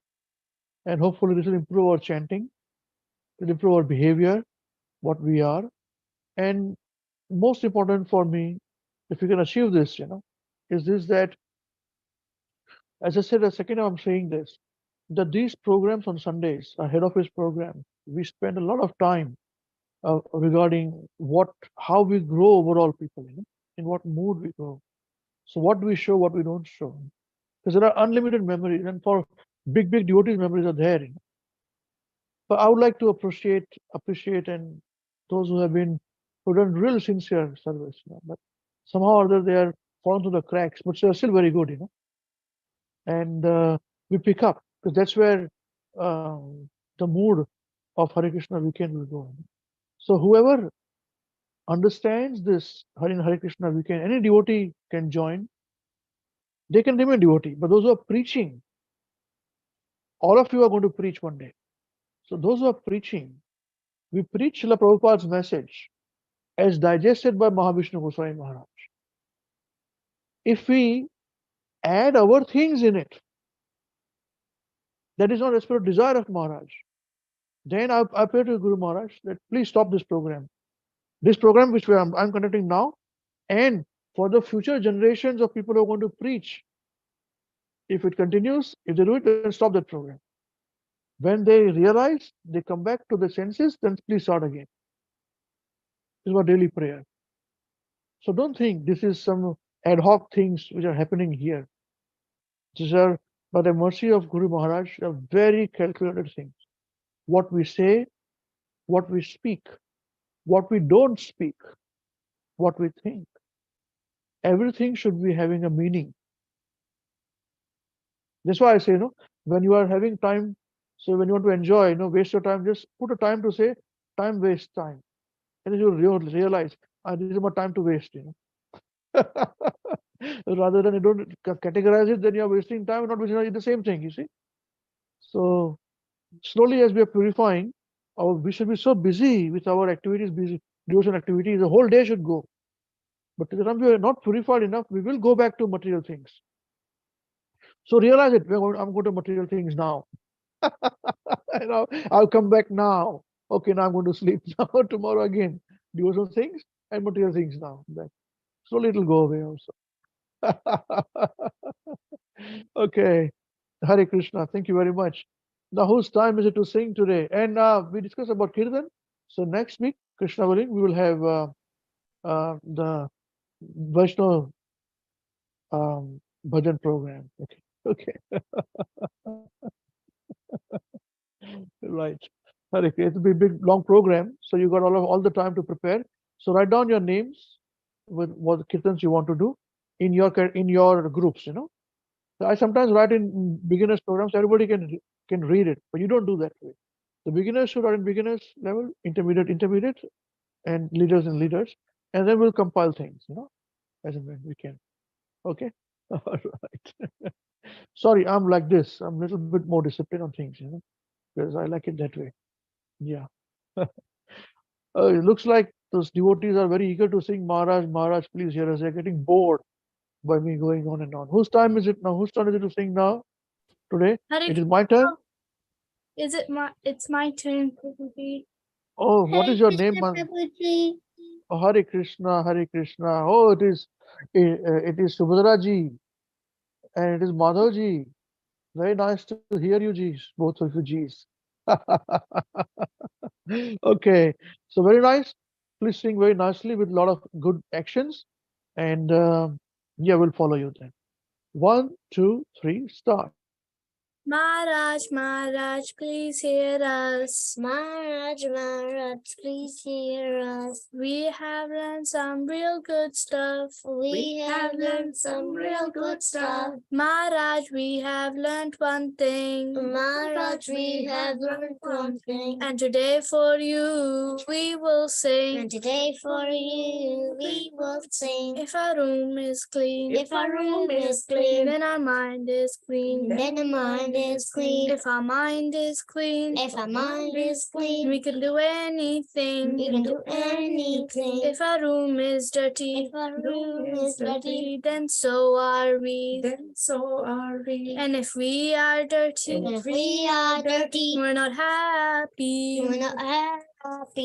Wasting time Wasting time is the greatest crime. is the greatest crime. Because wasted time Because wasted time means a wasted mind. means a wasted mind. So best is your time So best is your time when you're in your prime. when you're in your prime. And your whole life And your whole will be sublime. will be sublime. If your wealth is gone, If your wealth is gone, then there is nothing wrong. then there is nothing wrong. If your health is gone, If your health is gone, then that's a different song. that's a different song. If your character dies, If your character dies, then the world will cry. then the world will cry. Only saintly behavior, Only happy behavior, that humanity thrives. let humanity thrive. Hare Krishna, Hare Krishna, Krishna Krishna, Hare Hare, Hare Rama, Hare Rama, Rama Rama, Hare Hare. Hare Krishna, Hare Krishna, Krishna Krishna, Hare Hare, Hare Rama, Hare Rama, Rama Rama, Hare Hare. We must always remember Krishna We must always remember Krishna and never forget him too. and never forget him too. But how are we to practice this with so many things to do? But how do we practice this with so many things to do? That is the greatest question. That's the greatest question. And here's the greatest clue. Here's the greatest clue. You must learn to work so nicely that Krishna remembers you. You must learn to look so nicely that Krishna remembers you. So listen very closely So listen very close and make your thinking sharp. and make our thinking sharp. Let's learn how we can live and work so Krishna won't depart. Let's learn so Krishna won't depart. If something do's tomorrow, If something is tomorrow, finish it today. finish it today. Whatever's due today, Whatever seems to do it now, don't delay. do it now, don't delay. Your friends might be lazy Your friends might be lazy or doing bad things, or doing bad things, but you think you can. but you think you can. Don't follow them, Don't follow them, and you will win the end. and you'll win the end. Whatever work I given, Whatever work we're given, we do our very best. we do our very best. We only make it how we need and give Krishna the rest. We only do what we need to give Krishna the rest. This is how to live, to work and to play. You like to live this way, you'll see Krishna every day. This is how to live, to work and to play. You learn to look this way, you'll see Krishna every day. And when our time is up, he'll take us up above. We'll sing and dance with him with a heart full of love. When our time is up, he'll take us above. We'll sing and dance with him with a heart full of love. To chant Krishna's name, his glories and his fame, the only way this world will ever become sane. So chant Krishna's name, his glories and his fame, the only way this world will ever become sane. Now please ask this greatest question. Now please ask this greatest question. And find this greatest clue. And find this greatest clue. You must learn to work on. You can only remember Krishna. You can only remember Krishna. If Krishna remembers you. If Krishna remembers you. Hare Krishna, Hare Krishna, Krishna Krishna, Hare Hare, Hare Rama, Hare Rama, Rama Rama, Hare Hare. Hare Krishna, Krishna Krishna, Hare Hare, Hare Rama, Hare Rama. Jai Sri Krishna Mahavishnu Goswami Maharaj Shri Gurudev Ki Jai. Jagat Guru Srila Prabhupada Ki Jai. Shri Nitai Gaur Chandra Prem Anande Hari Hari Bol. Namo Vishnu Padaya Krishna Vasaya Bhutale Vishwati Mahavishnu Goswami Namini Namo Vishnu Padaya Krishna Vasaya Bhutale Vishwati Namini Namo Saraswati Devi Namo Goswami Hare Krishna. Just 1 minute, devotees. Okay, I just wanted to check what did I say correctly or not. Yes, that's right. Devotional song programs for next week. Right, perfect. Okay, Krishna willing, we'll see you next week, same place, same time. Till then, chant Hare Krishna and be happy. In about 2 weeks' time, a little over 2 weeks. No, 2 weeks' time, we should be in India and in Vrindavan in little few days after that. Okay, Hare Krishna. Chant Hare Krishna and be happy. Hare Bol. Thank you, Prabhuji. Hare Krishna. Thank you very much. Thank you, Prabhuji. Hare Krishna. Hare Krishna, Prabhuji. Hare Krishna. Hare Bol. Hare Krishna. Hare Krishna, Madhavji. Hare Krishna. Hare Krishna. Krishna Krishna. Hare Hare. Hare Ram. Hare Ram. Ram Ram. Hare Hare. Hare Krishna. Hare Krishna. Krishna Krishna. Hare Hare.